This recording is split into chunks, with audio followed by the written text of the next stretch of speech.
Au cours de la 3e semaine de Pâques, le frère Francesco Patton, custode de Terre Sainte, a célébré une messe pour les bienfaiteurs de Terre Sainte, à l'intérieur de l'édicule du Saint-Sépulcre. Sans leur soutien, a expliqué le custode, il serait impossible de mener à bien la mission que l'Église nous a confiée. Pour la 2e année consécutive et en raison de la pandémie, la traditionnelle procession de Notre-Dame du Mont-Carmel s'est transformée en cortège automobile dirigé par le patriarche latin de Jérusalem, Monseigneur Pier Battista Pizzaballa. La 6e édition de la Semaine de l'Orgue au Liban s'est déroulée du 13 au 18 avril. Une série de 5 concerts pour faire découvrir à un large public le répertoire d'orgue, généralement consacré aux célébrations liturgiques chrétiennes. Amateurs de randonnée, voici un beau chemin pour découvrir la nature, l'histoire et la culture palestinienne. Voici le sentier du patrimoine palestinien qui reliera bientôt Jénine à Hébron, en traversant les territoires palestiniens du nord au sud. C'est le projet que nous vous emmenons découvrir au cœur du quartier mixte d'Abou Tor à Jérusalem.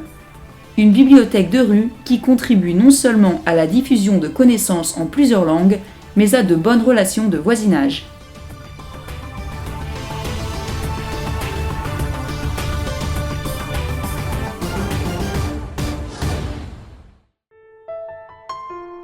Alors que l'esprit de la résurrection souffle encore sur la ville sainte, frère Francesco Patton, custode de Terre Sainte, a présidé, en ce mardi de la 3e semaine de Pâques, une messe dans le lieu le plus saint de toute la chrétienté, le Saint-Sépulcre, ce lieu où Jésus, par sa mort et sa résurrection, a vaincu le péché et la mort. La Sainte Messe a été célébrée à l'intérieur de l'édicule du Saint-Sépulcre, dans la chapelle de l'Ange, à l'endroit où, selon le récit de l'évangéliste Matthieu, l'ange était assis sur la pierre qui ferme le tombeau et apparut aux femmes pour leur annoncer la résurrection. Le custode a rappelé comment, dans cette basilique du Saint-Sépulcre, les franciscains gardent le lieu physique de la réconciliation entre Dieu et les hommes. Il a ensuite commenté par 2 enseignements fondamentaux les lectures du jour, rappelant que Jésus est le pain de vie et donne la vie au monde, et que le martyre d'Étienne nous aide à comprendre que dans le témoignage du disciple s'actualise le témoignage de Jésus, notre Maître. La consécration eut lieu juste au-dessus du tombeau, où le corps de Jésus a été déposé. Cette Eucharistie était toute particulière, car célébrée à l'intention des bienfaiteurs de la Terre Sainte. Le sens de cette célébration est de prier pour tous les bienfaiteurs de la Terre Sainte. Sans leur soutien, il nous serait impossible de mener à bien cette mission au bénéfice de la communauté locale et des pèlerins lorsque ceux-ci pourront revenir ici. Nous nous sentons redevables envers tous les bienfaiteurs. Nous ressentons comme un devoir de gratitude que de célébrer ici, en ce lieu le plus saint de toute la chrétienté, pour tous ceux qui nous aident et nous soutiennent financièrement. Ils nous permettent de poursuivre la mission que l'Église nous a confiée. Le custode de Terre Sainte et tous les frères franciscains portent aussi dans leurs prières les pays qui souffrent encore de la pandémie. Il est de notre devoir de prier pour l'humanité en souffrance. D'une manière ou d'une autre, ici, à Jérusalem, nous pouvons dire que nous entrons dans une phase de rétablissement, de résurrection et de sortie de la pandémie. Mais nous savons qu'il y a des pays qui souffrent encore beaucoup, des pays comme le Brésil et l'Inde, qui sont terriblement impactés, comme tant d'autres, un peu partout dans le monde. Prier pour les malades ici, sur le lieu même de la résurrection, a une valeur particulière, car cela éclaire, par la force de la foi et la vertu de l'espérance, ce chemin que certains pays parcourent encore pour sortir de la pandémie. Le custode a également prié pour le retour des pèlerins et des chrétiens du monde entier. Cette expérience de prière et de célébration à l'intérieur du tombeau de Jésus aide les chrétiens du monde entier à comprendre la valeur non seulement de Pâques, mais de la célébration eucharistique qui est toujours un mémorial de che è sempre memoriale della Pasqua.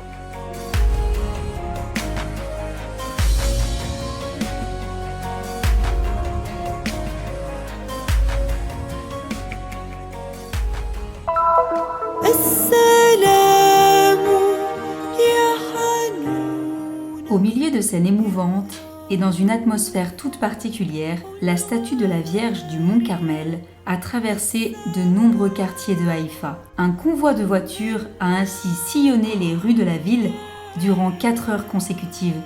Un cortège, similaire à celui de l'an dernier, est organisé suite aux restrictions sanitaires visant à éviter la propagation de la pandémie. La procession était conduite par la voiture du patriarche latin de Jérusalem, l'archevêque Pierre Battista Pizzaballa, accompagné de l'archevêque Joseph Matta, archevêque de l'archidiocèse d'Acre, Haïfa et Nazareth, pour les catholiques melkites. Je crois que la procession de Notre-Dame du Mont-Carmel est l'événement le plus important de la ville de Haïfa. À cette occasion, tous les chrétiens locaux se rassemblent et il est très important pour nous d'être d'abord unis en tant que communauté chrétienne, mais aussi de montrer le caractère chrétien de cette terre qui, en tant que chrétiens, nous appartient aussi. Nous faisons partie de cette terre et, par le biais d'événements et de manifestations publiques, nous démontrons notre appartenance et notre identité en tant que chrétiens ici. De nombreux fidèles se sont rassemblés sur les balcons de leur maison et sur le côté des rues en l'honneur de la Sainte Vierge. Ils ont demandé son intercession en entonnant un Ave Maria ou en dispersant des fleurs en son honneur.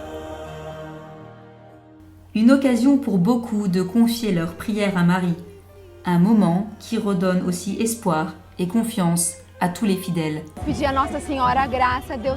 Je suis mariée depuis 12 ans et j'attends toujours ce miracle. J'espère que la Vierge Marie me donnera cette bénédiction. Et j'ai reçu cette fleur. C'est le signe qu'elle nous bénit.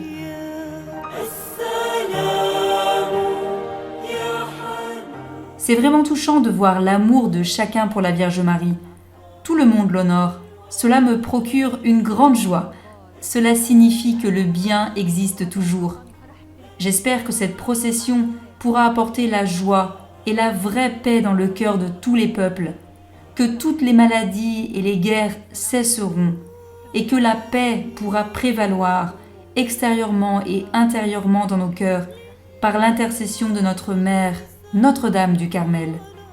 Les organisateurs ont exprimé leur désir d'accompagner la statue de la Vierge Marie à pied l'année prochaine, comme ce fut le cas au cours des années précédant la pandémie de coronavirus. Indépendamment des différences entre nos rites, la Vierge Marie est la mère de tous. C'est elle qui nous rassemble. Les gens viennent ici pour dire merci, pour démontrer leur gratitude au Seigneur et à la Vierge Marie pour les grâces reçues. Cette procession compte beaucoup pour moi, car je l'organise depuis plus de 20 ans. Je me sens vraiment habité par la présence de la Vierge.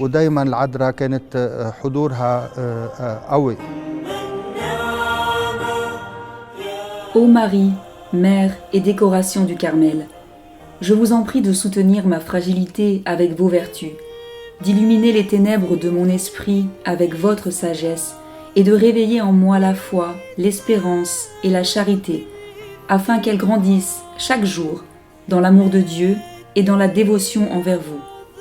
Le scapulaire appelle à moi votre regard maternel et votre protection dans la lutte quotidienne, afin que je puisse rester fidèle à votre Fils Jésus et à vous, en évitant le péché et en imitant vos vertus. Que votre amour obtienne qu'un jour me soit accordé de changer mon scapulaire en vêtement des noces éternelles pour vivre avec vous et les saints du Carmel dans le royaume béni de votre Fils.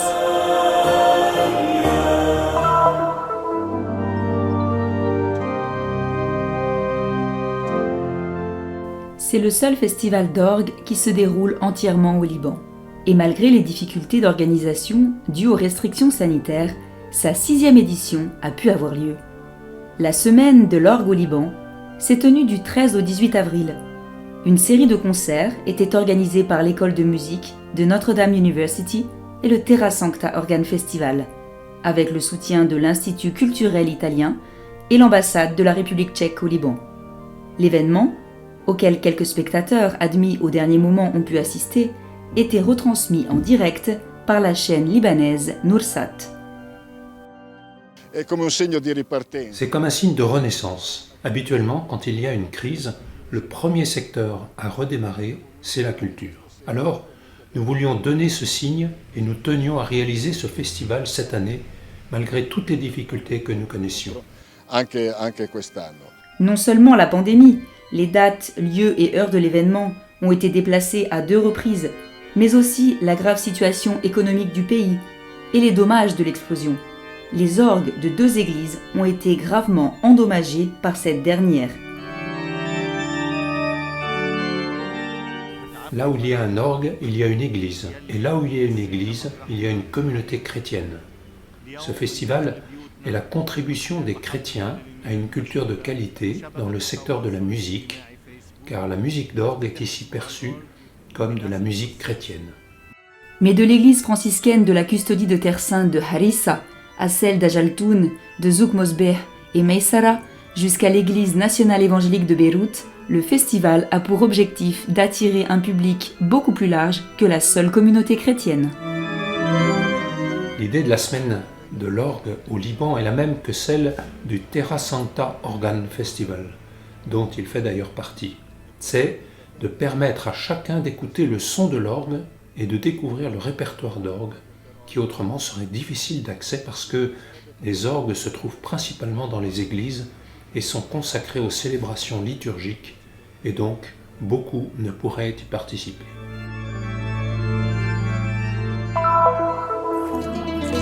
Alors qu'Israël annonce la réouverture progressive de ses frontières, nous vous emmenons à la découverte d'un sentier de randonnée, le Palestinian Heritage Trail, qui valorise la nature, l'histoire et la culture palestinienne. Il reliera bientôt Jénine à Hébron, sur 500 km du nord au sud des territoires palestiniens. Le dernier tronçon, d'une distance de 60 km, est en cours d'achèvement, grâce au projet CrossDev, financé par l'Union européenne. Il est coordonné par le CISP, le Comité international pour le développement des peuples, et est géré en partenariat avec l'ONG palestinienne qui porte le nom du sentier. Si l'objectif est bien d'attirer des touristes étrangers, le projet vise aussi à impliquer la communauté locale, car de nombreux Palestiniens méconnaissent ces lieux. Vous savez, les habitants de ces villages ont une connaissance limitée des lieux. Une initiative comme celle-ci invite à sortir, à se promener dans la nature et à visiter différents sites pour se rapprocher de l'histoire de cette terre, de ses ressources naturelles et de tout ce qui les entoure. Depuis plus de 3 ans, je suis guide touristique pour l'association Palestine Heritage Trail. Ce dernier tronçon, je le connais comme ma poche. Je suis né dans le village juste derrière moi. Dominant le panorama, une dizaine de petits villages, à majorité musulmane, sont disséminés sur les collines. Des villages ruraux et peu connus, comme Karas, Betula, Tarkoumiya, Idna, Der Samit, Sourif ou Betawa. Et s'il ne faut pas manquer quelque chose à Sourif, c'est le maltout, une focaccia particulière que Hadil distribue au milieu d'un pré pendant que le thé chauffe sur le feu. L'ingrédient principal, c'est l'huile. Elle provient directement des oliviers de notre village, une huile savoureuse et saine. Et puis, il y a la farine, qui provient du blé cultivé dans cette bonne terre. Notre plus grand défi ? C'est le mur de séparation, qui nous prive d'une grande partie de nos terres et de nos oliviers. Aujourd'hui, nous devons même demander une permission pour aller cultiver ceux qui sont de l'autre côté. Le tourisme durable, promu le long de ce sentier du patrimoine palestinien, tente de rendre accessibles les produits locaux et souvent de belles initiatives féminines, comme Muntaha et son magasin de savon Mamoura à Beit Awa. Des savons biologiques, faits main, avec des herbes de la région, tandis qu'au siège de l'association Beit Oula Women's, dirigée par Hannan, vous pouvez trouver de la nourriture et des tissus typiques, ainsi qu'une petite maison d'hôte. Et puis il y a Ishak, qui a grandi comme berger dans le désert du Negev et qui a été contraint de se réfugier dans son village natal après la guerre de 1948. Il a ouvert un musée à Der Samit, avec des outils et des objets utilisés par les générations précédentes. Il a les idées claires sur ce qu'est le cœur de la culture palestinienne. Tout dépendait de l'agriculture ici. Nous avons toujours travaillé la terre et mangé ce qu'elle nous offrait. Pour moi, ces objets racontaient mieux que personne notre tradition palestinienne. J'ai commencé à les collectionner en 1958, dans mon village, puis dans les villages voisins. On me prenait pour un fou. Tout le monde les considérait comme bons à jeter à la décharge, mais maintenant qu'ils sont rares, ils comprennent qu'ils témoignent de notre histoire. And tell the story of the people of the villagers.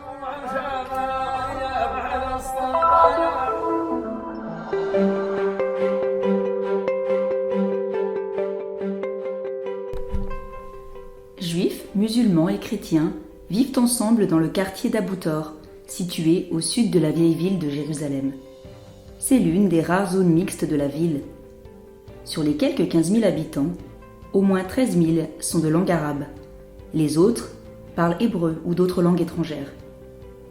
Afin de partager gratuitement des connaissances, mais surtout favoriser des relations de bon voisinage, un projet pionnier est né. Une bibliothèque de rue en différentes langues. We are on the seam of the East and West Jerusalem. And until 1967, nous sommes à la jonction entre l'Est et l'Ouest de Jérusalem. Et jusqu'en 1967, nous étions divisés entre populations juives et arabes. En 1967, nous avons été réunis, mais depuis la première intifada, un mur virtuel s'est créé. Good Neighbors, en français bon voisin, est l'un des nombreux projets portés par une communauté locale rassemblant juifs, arabes, musulmans et chrétiens. Nous avons décidé que ce serait intéressant d'avoir une bibliothèque de rue, comme il en existe ailleurs.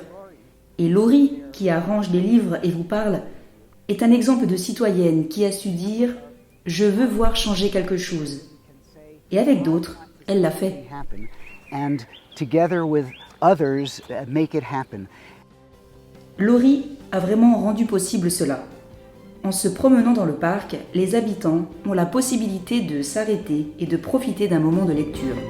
I'm actually a painter, an artist. Je suis peintre et artiste. Chaque matin, quand je marche vers mon atelier, je m'arrête ici pour voir si je trouve de nouvelles inspirations. S'il y a un livre, que ce soit un court roman ou un écrit dans le domaine des arts, cela m'inspire de venir ici, de m'asseoir dans le parc pour lire un moment avant de retourner travailler. To browse and to continue. Cette bibliothèque de rue est née pendant la pandémie. When here in Israel, we were limited to 100. Quand ici, en Israël, nous ne pouvions nous déplacer qu'à 100 mètres autour de chez nous, le monde est soudain devenu beaucoup plus petit qu'il ne l'était.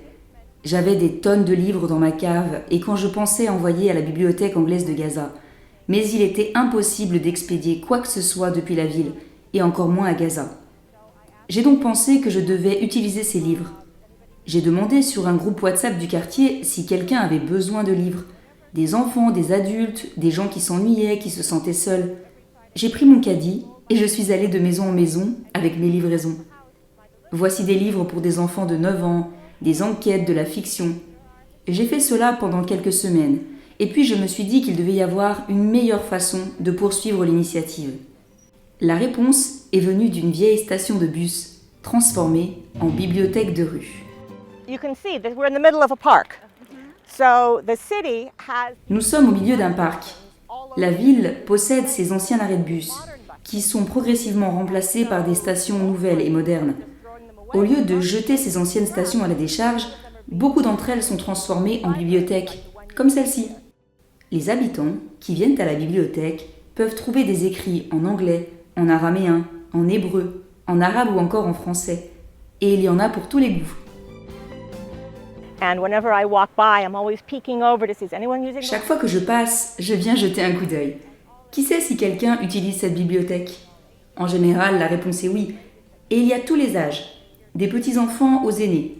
Ce qui est bien, c'est que les gens amènent leurs enfants ici car il y a une aire de jeu. Puis ils vont à la bibliothèque, ils prennent un livre, s'assoient sur un banc et leur font la lecture.